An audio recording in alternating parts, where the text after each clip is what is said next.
Hi there guys, got a video here today on the Leshiy 2 and what we're going to be doing is putting it all back together. It's been apart for a little while now since we made the removable bottle valve, but it's time to put it back together. We're starting with the valve and I've laid all the parts out in their rough orientation on the block. Right then, let's start. So first off we're going to be tackling this piece here. And we're just going to take the power jets and insert the springs into them like so. For those wondering, I run two 1.4mm power jets on my rifle. I did make them myself. I think AIRGUN I know makes up to 1.3, but I decided quite early on in the tuning of the Leshiy 2 but I wanted the valve to be shutting as fast as possible. And there they are in the back there. Just make sure they're poking through the little valve there, which they are. While we're here, I'm going to also put my little plug in. Yours might not have that, that's one of my components. Next we'll start changing some O-rings. First one I'm going to change is this one. And then this one is a 25x3. We're going to put that over the back there. And we'll also take out the one around the brass shell and the one from the valve. The one around the valve is a 10x1.5, so we'll just hook that over there. And then the one around the brass shell is a 16x2. Once they're on there, I'm just going to add some silicone grease from my lube kit. We just want to dab, wiping off the excess. Next we'll install the little brass shell into the valve housing here. Now this can be quite tight, so what I like to do is drop it in. Then I've got a little piece of PEEK, although you could use a pen or a piece of Delrin, and just push it in there, seating it against the end. It should go up against a nice stop.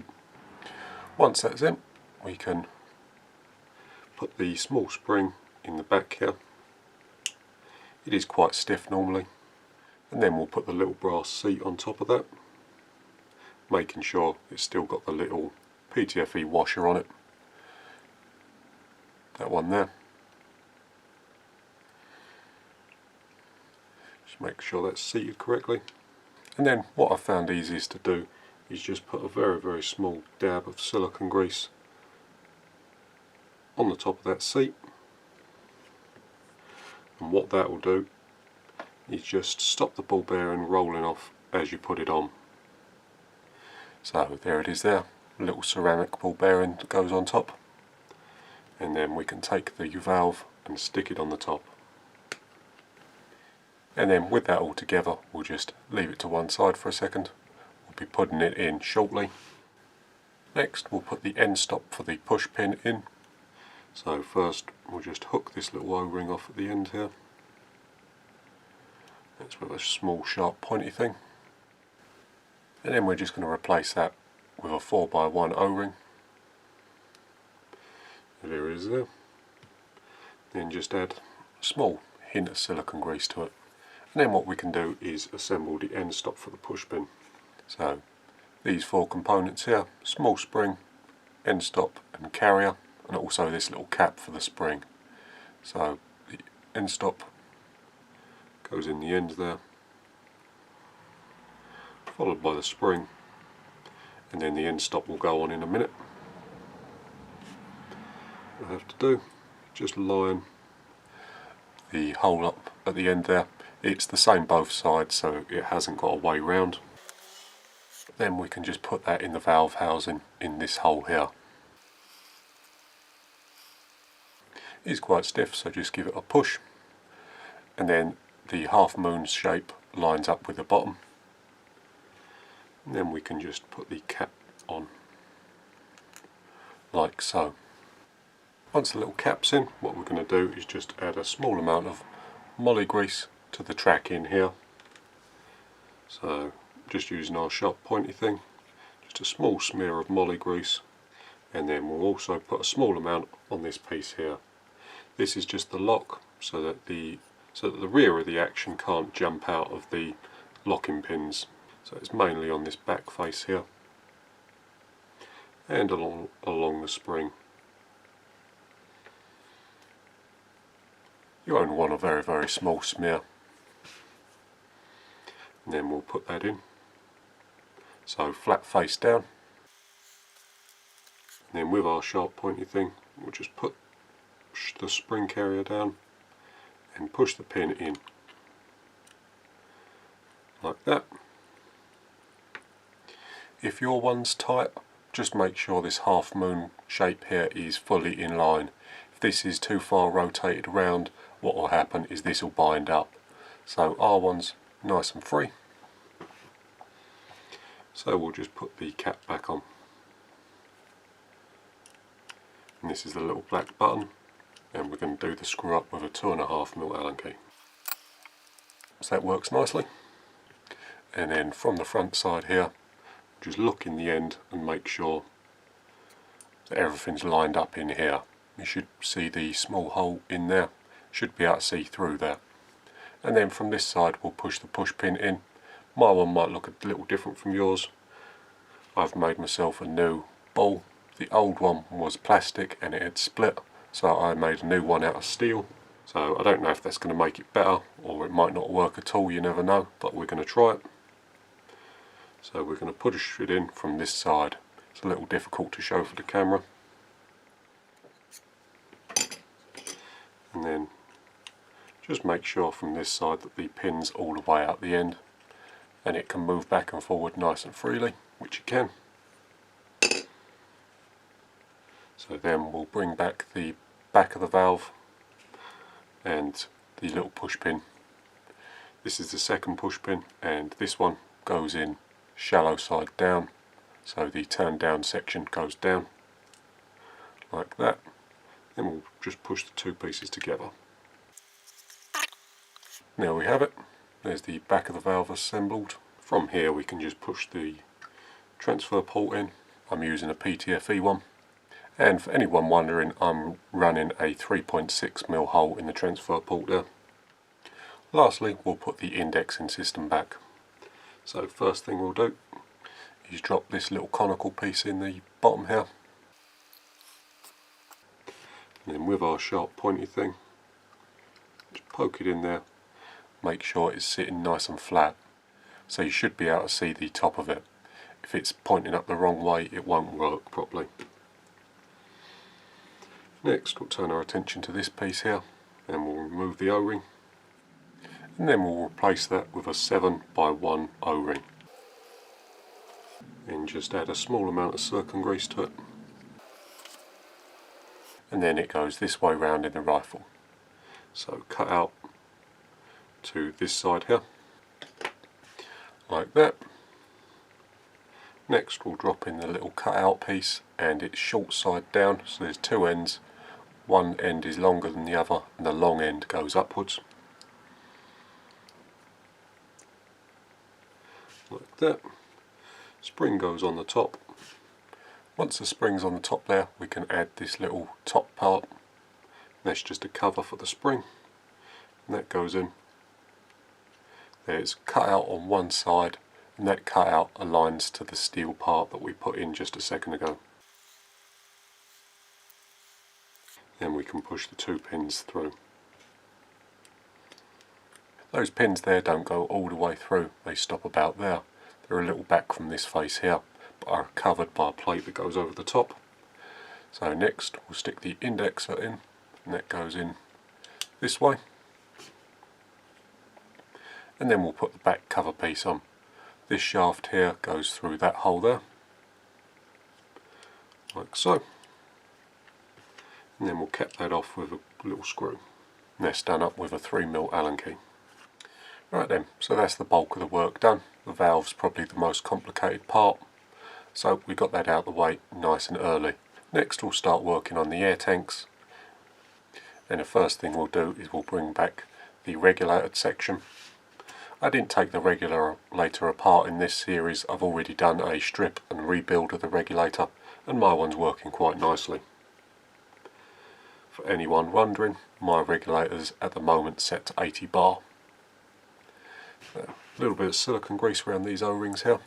I've already replaced them, but if you did want to replace these ones here, that is a 16x2. And I do go over all the internal O-ring sizes in the regulator rebuild video, so I won't cover that again here. push the regulator in nice and firmly, and then we can get the snap ring installed. So we'll do that with some snap ring pliers. And there it is. Regulator's nice and captive. Next I'm just going to drop in my plenum plug. This is one of the sort of Russian nesting doll ones that I made. I said before in a previous video I didn't really like this solution, and I am working on a better alternative, but I'm going to put my plenum plug in, and then before this section goes on we'll just add a small amount of silicone grease to this O-ring here.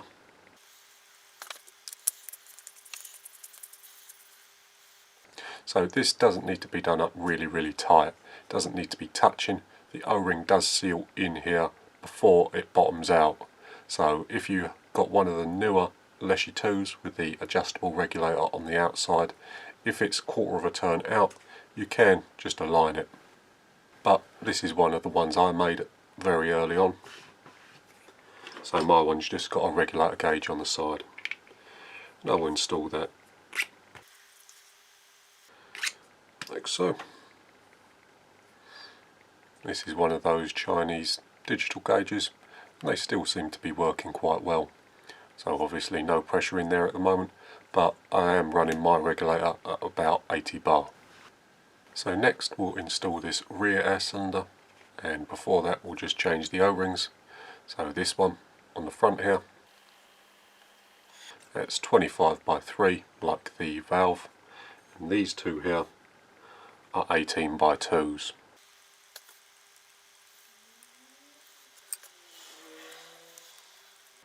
Small amount of silicone grease around these.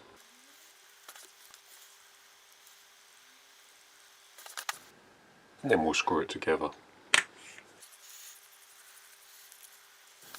Now that this section is complete, I'll stick that to one side and I'll bring back the butt section. Right, so these are all the parts we're going to put into the butt section. So first off we'll start with the gauge. This is the gauge housing here. We'll just remove all three O-rings from it. So the two O-rings around the body are the 12 by 1.5s, so we'll stick them on, and then as always small amount of silicone grease, and then the one in the end there is a 3 by 2, so we'll put a small amount of silicone grease on it before it goes in the hole, and then we'll do our gauge up. And then we're going to take two adjustable spanners and nip the gauge up.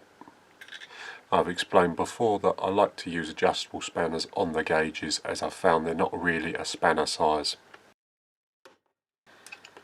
So there it is, nice and nipped up.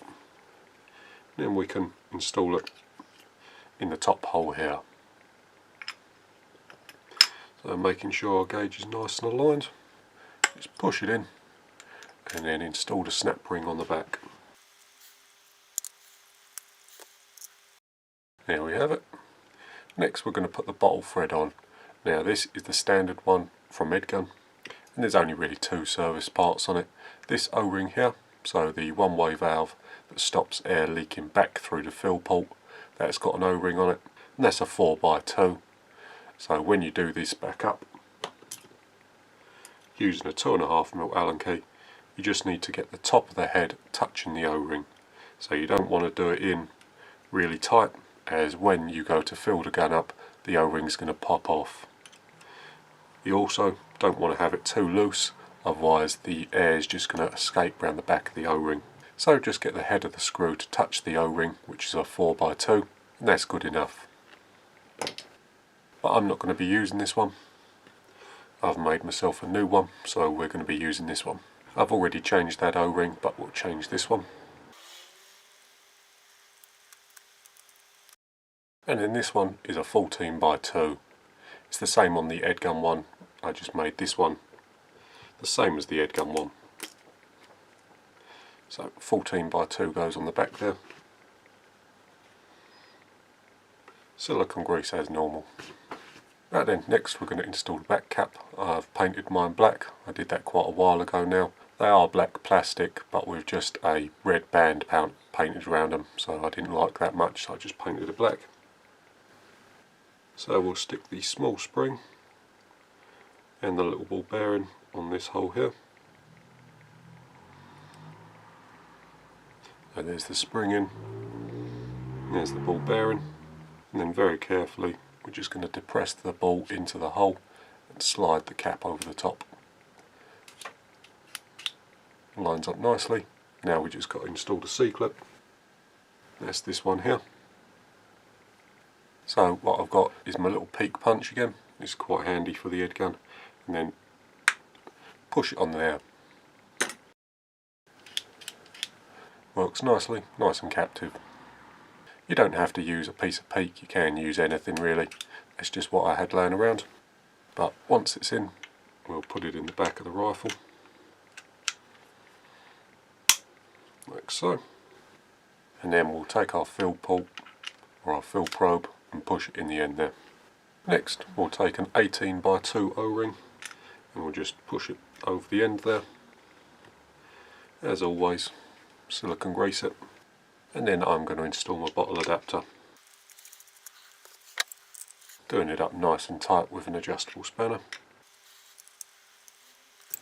And then when it's done up, just make sure you can remove the probe. Your one, you're probably going to be either installing a bottle or the standard AIRGUN cylinder, and the procedure is exactly the same.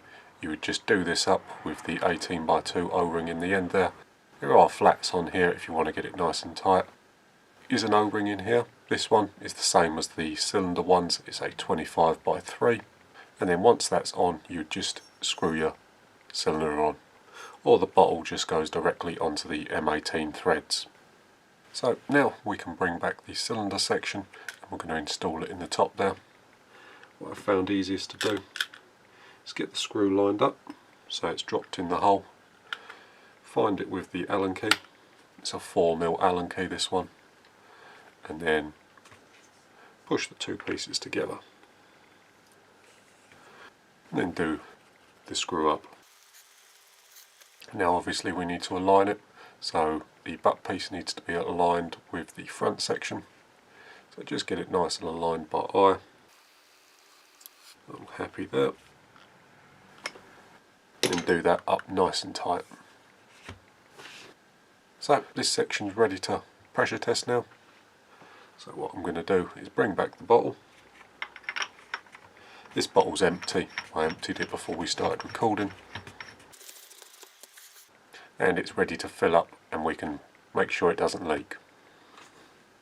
Right then guys, now that the back of the rifle is done, we can move on to the front. So I've just laid out all the parts we're going to be putting onto the block at the moment, and we're going to just reassemble it in the same order we disassembled it. So we'll start with a locking mechanism. Now there's two Del rim washers. On my rifle, both washers were the same thickness. However, on some rifles they can be different, so just put them back in the order that you took them off in. So I'm just going to put one washer in one side on this little row locating tab, and then I'm just going to put one of these screws in the back here. And all this will do is stop the pin from falling out when we go to put the spring on. And then I'll just add a small amount of moly grease to the locking pin, just so as it rotates it's got a little bit of lubrication, and then we'll push that through the hole like so. Then flip it over on this side, and we're just going to, and there we have it. It's in there. We need to keep a good firm grip on this. If you let this go, it's going to go ping and you'll never be able to find it. So then we'll hook the back of the spring onto that little pin there, and then pushing the lever up nice and firmly,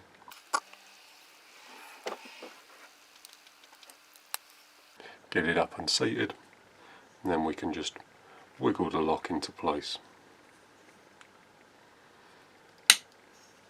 like so.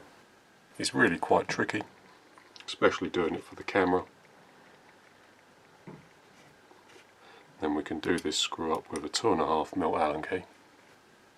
Now we don't need to do this screw up tight, as if we do it up too tight the arm doesn't fully release properly, so just loosen it off a touch and then the arm should rotate nice and smoothly, like so.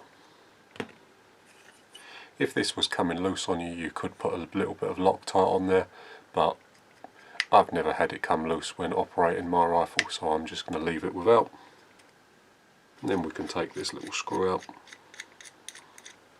set it down on the table. Next what we'll do is we'll take our back piece here and our little locking pin, and we'll just put a little bit of moly grease around this.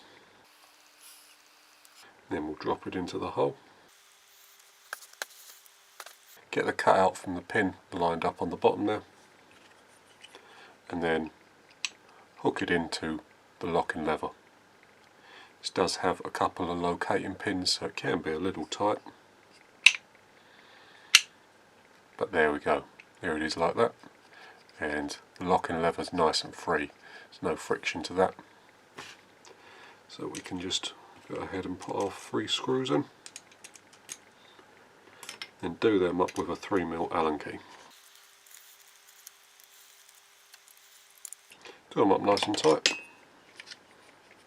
That's the locking system installed. What we'll do next is add the magazine tensioner on. So that's in this hole and this hole here. So first we'll drop the little ball into the hole, followed by the small spring, making sure that the spring goes down the hole and doesn't catch in this hole here. Then we'll do up the little grub screw, and that'll be with a 2mm Allen key. And then with our magazine, just put it in and out of the hole until we get the desired tension. That feels pretty good. And then we'll add the locking screw, and that's just in this side here. So the magazine wants to be nice and free to turn, you don't want any friction on it. That ball bearing there is just to add a little piece of tension so it's not floppy in the hole. Next we'll just add the magazine indexer, and the first thing we need to do is just put the Delrin wheel back on it. That's pretty simple.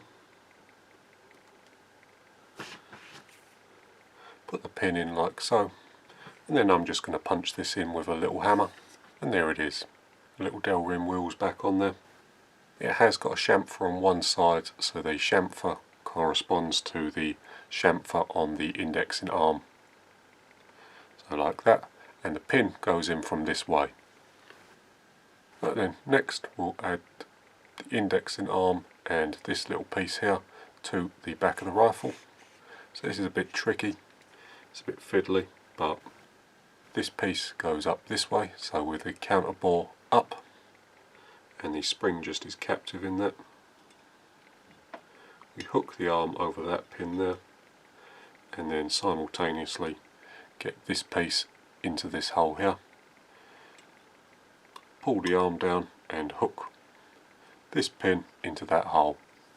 So the arm's now captive, and we can just put the 2 C-clips on.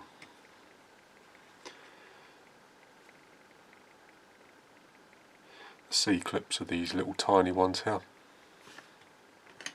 And again, I'm just going to be using my peak punch, like that.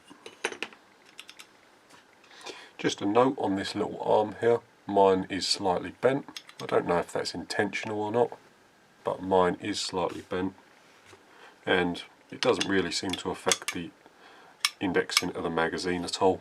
So I'm not sure if that's supposed to be like that, or my one was just bent, or I might have bent it, but it works fine. The magazine lines up nicely, and there doesn't seem to be any issue, so I didn't bend it back just in case it was supposed to be like that. But there we go. Next I'll just add the little Valkyrie kit accessory on the front there. And the Valkyrie kit accessory does have a way up. There's a larger hole at the top and a smaller hole at the bottom to correspond with these 2 pins here. We'll just put that on, and then do the 2 screws up with a 4mm Allen key. So there it is. Our lock arm works nicely, the magazine indexing system works nicely, and it's all back together. Right then, so now it's the trigger unit. The trigger unit on this rifle is very, very simple. So first we're just going to disassemble the safety pin, like so. And on this side we're going to add the spring and the ball bearing to this hole here. And then we're just going to push the pin through the top hole. Now this can only go in one way in the rifle, and that's springing the bolt at the top there. And we're going to install this in this section here.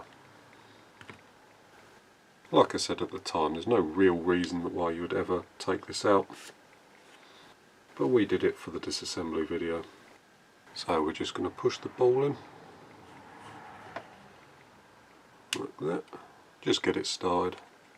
Then we're going to slide the pin in the middle, and then again using our little peak punch we're just going to press down nice and firmly.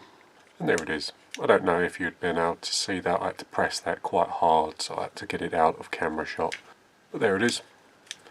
And then we'll just put the safety bar back in, so from either side. And then we'll do that up with a 3mm Allen key. So safety works.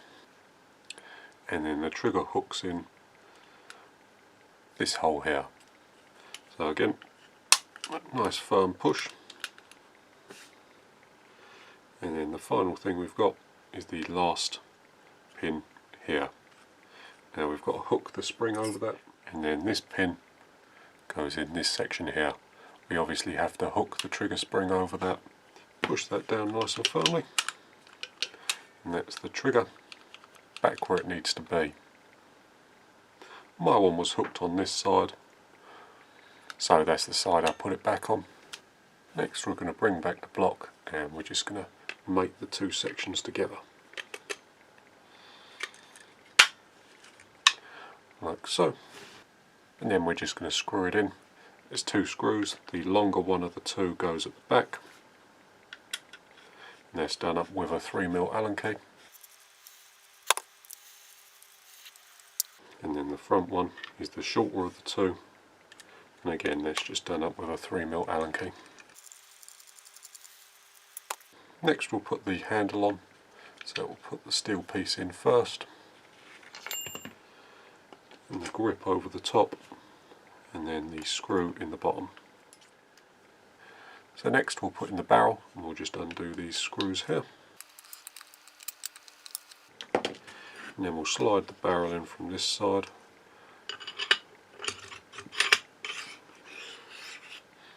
Lining the cutout in that little C-ring there with the indexing arm, pulling it in, giving the barrel a nice tug, and then do these screws up. This with a 3mm Allen key. They need to be tight, but they don't need to be done up really, really tight. They just need to be nipped. This block is split and it is aluminium, so just a little bit of pressure on there and that will clamp the barrel nicely. So next we'll put back the shroud and the Valkyrie kit on. So there's the Valkyrie kit. And just do that up with a 3mm Allen key. There that is. Next we'll put the shroud back on. So this is my just custom one. And that just screws on the front there. Right there guys, that's it, all back together. I need to make myself a new wrap for the cylinder. My other one got a bit tangled up, so I'll have to redo that. But I won't bother boring you with that. So there it is. It's full up with air, or as much as my bottle's got in it at the moment. It's a bit low, so we're at about 170 there at the moment. But it does shoot and fire as it should. So there we go. The other thing I said we'd talk a little bit about is the setting of this pin here. Now all I can really say about this is you're going to need to have a little experiment. I've found there's sort of a sweet spot with it. I've got mine in there at the moment. AIRGUN does have a animation where he shows you that this pin here can't be a certain amount higher or lower than this pin here. But I've fine-tuned my one, as every now and again when you were shooting the rifle you were sort of getting a really loud shot. It was pulling out a lot of air from the cylinder, and I found by tweaking this little screw here I've managed to eliminate that. So if you want to change it, you undo this lock at the bottom, that's with a 2mm Allen key, then you fine adjust it. It is a very small amount at the time. Going too far in with it results in them loud shots where you dump a lot of air out, but as you can see from the wear, my one is about flush with the body of the rifle. So that's where I've left my one. Right then, so that was the rebuild, and I've given it a good test over the weekend at Pete's Airgun farm. Results have been really good. I'm quite happy with the accuracy now. It's performing really well over the chronograph, and overall I'm really quite pleased with how the rifle's turning out. So here are our groups. All of these were done at 50 yards. Most of them are 8-shot groups. The ones at the top, these 4 here, are the ones I really tried with the rifle and sort of sat down and shot it properly. The others are sort of pellet testing and just checking zeros as we're changing things. But 8 shots, 50 yards, you can't really argue with them results. If I'm honest, I don't really shoot the Leshiy like I do my other rifles. It's more fun to shoot it at spinners and sort of knock down targets and that sort of thing. Rattling off a few shots is more interesting to me than just sort of shooting it like a normal rifle. And then we have the chrono results here. So we did 40 shots, all of them there. 5 seconds in between each shot just to give the regulator a chance to reset. And then the spreads at the bottom there. Spread of 7 over 40 shots. Straight out of the tin, straight in the magazine with none taken out. So the regulator and the valve are really working well now. It was doing similar results before, but I just thought I'd show you. But there you go. So straight out of the tin. No weighing, no salting. Really quite happy with that. The only thing I did notice with this is the power's a little low at the moment. So what I'll probably do is just change the transfer port puck for a slightly bigger one. Right then guys, so that's going to about do it for this one. Thanks for watching, and I'll see you in the next one.